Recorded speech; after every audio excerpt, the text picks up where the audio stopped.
What's going on, DO Gang? It's your boy Dropout Elite. It's your boy Dropout Bands, and welcome to Dropout University. Okay. Hey man, you see what we got going on there? We got the unfortunate downfall of K Flock. Yeah. I love that New York drill, so that's what we doing, man. We, you know what I'm saying? We just dropped another vid. If you have not seen that, you need to go see that after you watch this video. Get active on it. Get active, bro. We've been, you know what I'm saying, under construction for a couple of days. We back with it, you feel me? Okay, we're gonna get a schedule going. That's what I was about to say. Yeah, we're gonna get the schedule rocking soon. We're gonna let y'all know what days we're gonna be posting. I'm gonna post it on, we're gonna post it on our Instagrams, on the Dropouts Instagram, and on the YouTube, on like the little posts and shit. We're gonna post. We're gonna post a schedule everywhere. You feel me? Yeah. Okay.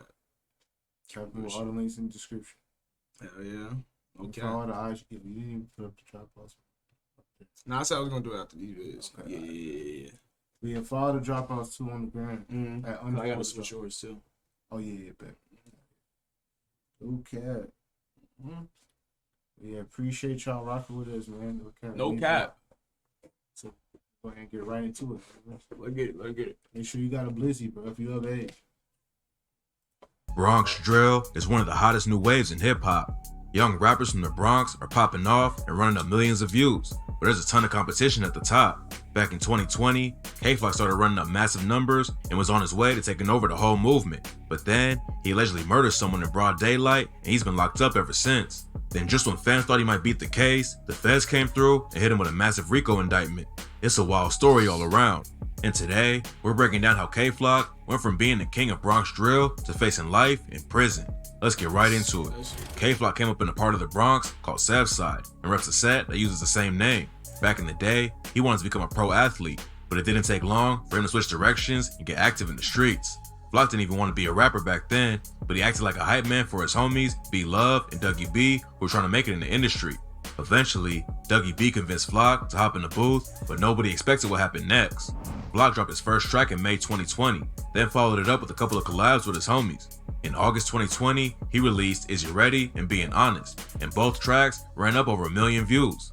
Flock was only rapping for a few months, but he was already one of the hottest new artists in the city.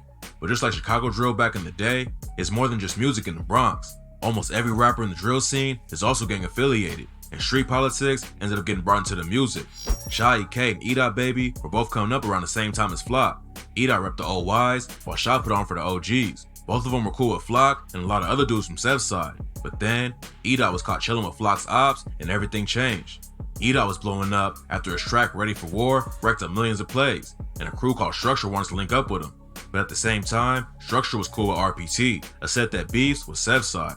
According to rumors, E-Dot went to a party with Structure, and when he showed up, some dudes from RPT was already there. Flock and Southside had issues with them, but obviously E-Dot didn't feel like crashing out over a beef he wasn't involved in, so he just kicked it with Structure and RPT that night. E-Dot might not have thought it was a big deal, but that's not how Flock took it. They had been cool for a minute, but after E-Dot was partnered with RPT, Flock considered him an op forever. It also caused a split between Shaw and K-Flock, because Shaw was still rocking with E-Dot. A lot of people think most of the violence going on in the Bronx right now can be traced back to the night E-Dot showed with Structure and RPT. Flock and E-Dot started sending disses back and forth, which just turned the situation up even more.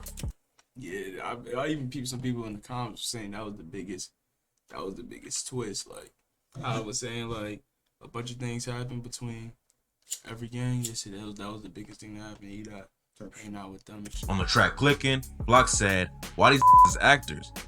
I shoot like the Raptors. Gang in the back, and they blitz like the Packers. You don't shoot like Kobe, you play for the Lakers."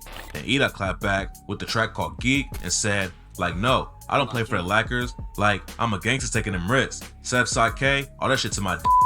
But while Flock was going after his old homies and allegedly sparking a huge wave of violence, he was also blowing up in the mainstream at a fast pace. In October 2021, he linked up with Lil TJ and Fabio Foreign on the track Not in the Mood, which hit number 61 on the Billboard Hot 100. He kept it pushing in November and dropped his debut mixtape and was named Hip Hop Rookie of the Month by Billboard. Flock wasn't just popping off in New York, he was looking like the first Bronx drill artist who could take over the whole game. But unfortunately, he didn't leave the streets behind, and his beef with E-Dot was getting worse by the day. Both sides had their homies jumping into the beat.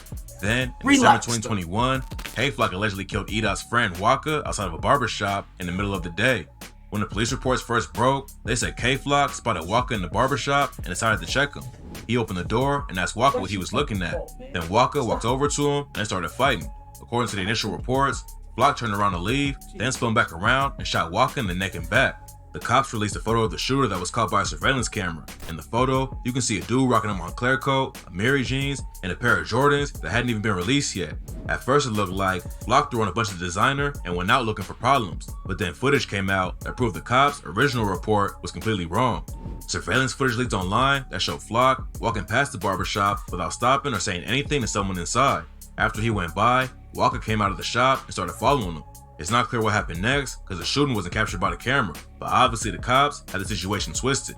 Flock turned himself in on the murder charge, but his legal team is helping him claim that it was self-defense. Flock is known for being a wild dude who isn't afraid to crash out, but in this case, it looks like Walker might have been the one who started the issue and ended up getting killed over it.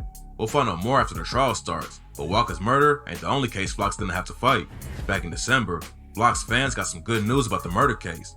Someone on TikTok posted a jail call with him where he said, Swipe the nose of his money, man. I'll be back real soon. 2023 balls, you heard? Like, even though Flock's been locked up for over a year, his It's now. What? 2023 March. name never fell off in the industry. In April 2022, he released a collab with Dougie B, Bori 300, and Cardi B called Shake It. Linking up with Cardi B was massive for Flock, and it took his career to the next level, even though he was behind bars when it dropped.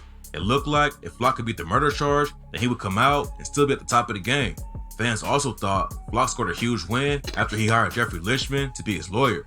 Lichman is a serious dude in the legal game. He defended El Chapo and John Gotti Jr., so a simple murder case should be a breeze.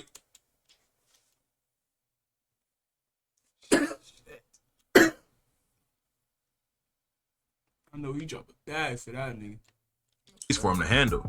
There's a good chance Flock would have walked away from the murder charges, but then everything changed in February. The U.S. Justice Department handed down a RICO indictment that targeted 8 alleged members from Sev's side and Third's side, including K-Flock. According to the indictment, the two gangs linked up to terrorize the area and were shooting up the city like crazy between 2019 and 2022. Flock's alleged murder of Walker is in the indictment, but he also caught new charges for allegedly letting off shots at the ops in June 2020 and November 2021. Beating the murder is one thing, but it's almost impossible to get out of a RICO unless you snitch. Flock's facing a minimum of life in prison and could even get the death penalty if he's convicted, and it don't seem like Didn't niggas say a minimum of a life sentence? Bro, and then he just said, if he's convicted of all, he can get the death penalty.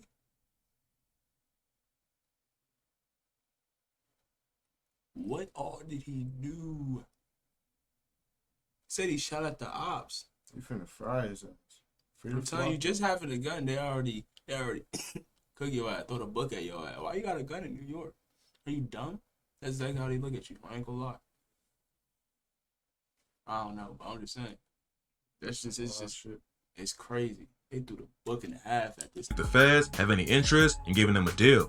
Flock's lawyer and a lot of other people think the RICO only happened because the courts knew Flock could get off on the murder case, but they wanted to keep him off the streets. Jeffrey Lichman told XXL, "We're not surprised by the federal charges, as we've been fighting Kevin State murder charge for over a year now, and considering the shooting was a clear act of self-defense, it wasn't particularly a strong charge. That it's now being used as a basis for a possible death penalty charge is extraordinary. Even if Flock could beat his own charges, someone almost always flips when it comes to RICO cases." His homie Sticky B hopped on IG and said the feds already offered a deal, but he's staying solid. According to him, he's facing 30 years, but he'd rather take the time than snitch on his homie. Sticky wrote, "They said, tell us about Kevin, help yourself. 30 years is a long time. Well, I guess I'll see you in 30 years. But even if Sticky ain't gonna flip, that don't mean someone else won't. Almost everyone in the case is facing life in prison, so it's probably only a matter of time before one of them flips to get a lighter sentence." What's so tragic about this case is how pointless all the death and violence was. A lot of it allegedly started because someone hung out with the wrong And you know, they'd be like, you know what information we want? What K Flock did? That's what they gonna ask. That's their most incriminating. That's the thing they want the most. They want stuff on Flock, right? So they get them other gang members to flip on him, like how they did my nigga Thug. Even though these are way less niggas, this is just 8 people. I ain't gonna lie, everybody shut their mouth. They probably could, you know what I'm saying, get away from this. It only takes one motherfucker for all 7 of them niggas to be done, bro. It's crazy. Wrong people one night, and now several people are dead and a lot more are facing wild sentences. K-Flock blew up so fast that it seemed like he was guaranteed to become a superstar, but instead of leaving the beef behind and focusing on his career, he threw it all away and might end up getting the death penalty for it. Hopefully other drill rappers learn to walk away when they get the chance, because if they're crashing out in the streets, it's only a matter of time before it catches up. Look at this shit smooth. Oh, fuck this shit. Oh. But hey, man, that was an unfortunate downfall of K-Flock. I ain't gonna lie, it is a really unfortunate downfall. But you never know. You might have you never know. You might have an uprising. You feel me? Man, if you got the top tier lawyer, I ain't gonna lie. Even though it may be a law, but once you get that top lawyer, they gonna fight for you. And they somehow be making something shape, bro. They be making shit shape. I don't know. There be some shit like, how did he do that? You feel me? Like, that's why you gotta pay that bread. Yeah, bro. Let us know if y'all were jacking that video. Being a lawyer, I ain't gonna lie. Shout out to everybody that want to be a lawyer. W people, you feel me? If you good at that shit, shout out to you. Shout out to you for real, man. That shit crazy.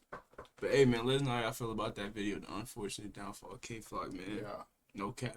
Make sure you like, comment, subscribe, share the video, turn on post notifications. You feel me? We back with the vids. You feel me? We're gonna develop a good schedule. You feel me? Try and at least get 3 to 4 days in worth of vids. You feel me? No cap. But hey, you got anything else to say? Shit, bro. The 5K, bro. Shout out to the members that's old to the new ones, bro. No cap. New content coming soon. We just, you know what I'm saying, we getting some shit together. Wait on that. That's a fact. But hey, man, we gonna catch y'all in the next reaction. I hope y'all enjoyed this one. It's your boy Dropout Benz. It's your boy Dropout League Ski. Hey, man, we out this time. Gang.